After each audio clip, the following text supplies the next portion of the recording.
Hello, welcome to my first tutorial. This is also a voice reveal, so don't mind that. But I'm going to teach you how to make one of the simplest things for a starter. Candy kit, a candy spike cuff. I know how to make it, I just haven't made it before. But what you are going to need is beads, of course, your string, and you have to have your scissors. You cannot rip fabric string. By the way, recommend fabric string just because it's very stretchy. This string is also very good. It's also stretchy, it's just not as durable, so there's a high chance it could snap. Don't mind that. That never happened. What I do not recommend at all, it's terrible, but it can still work. It's gonna have a hard time snugging on your arm or just being comfortable in general, and it can dry rot over time. It's not like a fast thing where you're gonna have it for like 2 days and it's gonna be like, oh no, I dry rotted, throw me away. It takes like a year, but if you plan on keeping your first spike cuff, or if you've made one before and just re-need the tutorial, you do not want to use this if you want to keep it. Or if you give it as a gift, then they won't be able to keep it. But it is not stretchy at all, and it is very hard to use with candy. There are better things to use this for, like charms. These are really good for charm. Oh, I'm very clumsy today. These are very good with charms just because you can't wear charms, and you can hang them up on your wall or keep them somewhere for decoration. It can still dry rot, but over time, but you can still use it. It will just be way better secured. So I'm gonna put these back up. Okay. So I am not doing a step-by-step tutorial, so I'm gonna pause it through some of the parts. But first, you're going to need to cut off some of your string. Don't mind this little piece. I accidentally started a new tutorial, but did not go well. You're going to need about this much string. Not too much. You do not need a needle. It is highly recommended and a good habit. Anyway, I'm going to pause this part and make my first part of my candy single. Just make a candy single, and yes, you do tie it at the end. Don't put it in the very middle though. Don't recommend. You can still do it. You just probably have to tie on more string. But you can put it at the very end and then tie it. I am going to pause the video, and this is your time to pause and do it yourself, and I'll see you in a little bit. I'm sorry, I should have said this before I unpaused it, but I finished my single. I just haven't tied it off. Put it at the opposite end of your needle, because if you tie it, will be on the short end, and we are going to cut off the short end. Sorry if you already did that. That was my fault. I'm really sorry. You will have to go back and restart. But we're at the beginning, so you're going to tie it off. And if you don't know how to tie it off, it's really simple. You're going to take your short end, and you're going to make a cross. And you are going to tie. And you do not do that one time, or when you drop it, it will shatter. And you'll have to redo the single, which is really annoying for singles, because singles can be very annoying to just remake. It is one of the easiest things to make, but it's just frustrating to like redo it over and over. I do usually 3 knots of fabric string, but if you have rubber string, you will definitely have to do more, because that's really loose. Cut off the short end, opposite end from the needle. There you go. Shouldn't have that much leftover string, and make sure it fits you. It fits me fine. And this is basically how you make your multi-stitch. So you are going to take your multi-stitch, well, your single, I'm sorry, and I'm going to do a different color so you can see it better. You're going to take 1 bead, and you should be somewhere with 3 beads. I'm actually going to take that off. You're going to take your bead, just thread it back through the bead opposite direction where the knot is, just like that, and you're going to pull. And you should not see the string. If you see the string, you put it the wrong way, and that's a problem. Oh, I just did this. You do not want to do that, but it is through the bead, and you don't want to do that, but you can. It just takes a little harder to tie because it might show. There you go. Okay.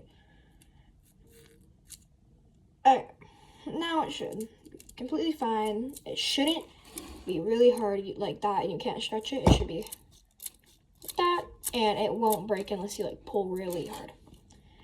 You are going to take your needle and you are going to take this bead I was telling you about, only one, and you are going to skip one bead, put it, and then you're going to put it through the next. It should look something like this, and you are going to do this all the way around. I'm going to finish this later, pause the video, and I will come back. Okay, I am back, and I am on my last bead for this layer, and I am going to show you how to get onto the next layer. You are going to take your normal bead for that layer. You're going to do normal, skip that bead, but you are going to put it through the darker bead. I will do that again. You will put it through the darker bead. So both of them, and you're just going to pull like a normal single.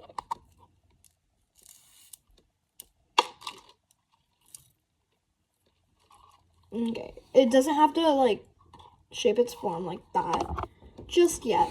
It is still just a single part, and it doesn't have to show its form. And it's okay if it looks a little rocky like mine. It is not a bad thing. And also, for clarification, it is completely fine to have this little gap here. It is supposed to be there. There is no bead to put there. And you can always do something like add an extra bead if it's bothering you. So it will look a little odd, but I can demonstrate it for you. But it's fine. It will clear up eventually. Anyway, it should look that. And if it's already forming its shape, that is okay. But you gotta make sure it's still nice and stretchy, just because you don't want it like suffocating or cutting off circulation, which is a big problem for candy kids. Here, I'll show you an example. You'll be using other spikes for cuffs like this. This is not a spike cuff. I'm making this into a rotator. This example, don't worry, I haven't really tied it off yet, so that's why it's so lay. But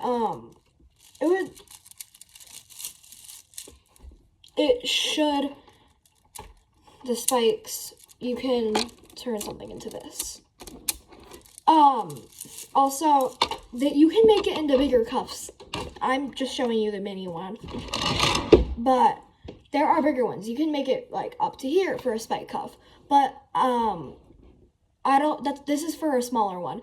So if you want specifically that, then if this video gets a good amount of views, then I'll see if I can post a new version.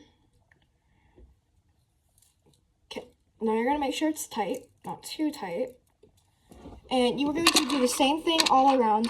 I am going to use a different color again, just so that way you can see it for this tutorial. Okay, now it should be making its form, looking like a regular multi-stitch, a good multi-stitch, and it should look like a regular bracelet, facing upwards. If it is still facing this direction, then you can do one more layer if you want, but that would be a little risky if you don't want to go all the way back. Candy is a frustrating thing to learn at first, but if you really like work hard on it and do it often, you can make really cool things. And I'm an intermediate, so people in this world can make way cooler things than me, and I've been doing it for years. So this is also how you're going to make a flower cuff same stitch, but my blue bead was a little crooked because of the knot, which was right on it. So I had to put it through, and it's going to be a little sideways, but it's okay. A little imperfection. But when you tie it, it's probably not going to show. But I had to do that off camera because it took a little bit to figure it out. But it's fine now. And you're going to do the exact same thing. You're going to thread it through the next bead. And you can do it if the exact same thing happened to you. It usually doesn't happen to people while making candy. But once I pull, this is the bead that happened to. Sorry, this one. And it should be fine. Obviously, once you tighten it, whoop, and remember, double check. Make sure it is stretchy like mine to make sure it is not going to cut off circulation. But it should look like that. And once again, you are going to do another layer. I will be back. Now, you are going to do the exact same thing. Put it through the dark blue bead and that one. This is the bead I'm adding on. I'm going to pull. It doesn't have to be the same colors as me, obviously, but I'm going to say that.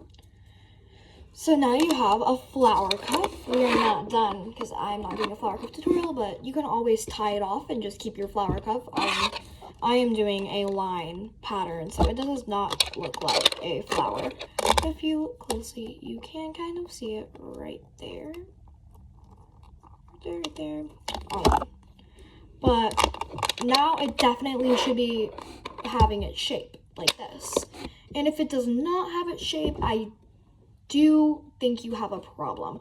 You have not been pulling enough, and that means you are going to have to go back. But like I said, you can try one more, but I do think this should be your last one. But maybe at the end if you tie it off, it could look better, but it would look like that at the end, which does not look pretty. It would be hard to add on the spikes. But anyway, I'm going to do the exact same thing, and you are going to do this 2 or 3 more times. I am going to skip 3 layers. 3. I will tell you if I subtract or add on more if it doesn't really look good with that many layers for the spikes. But you can make this as big, small as you want, like I said before. But I will make a tutorial for bigger spikes if this gets a good amount of views. I will be back.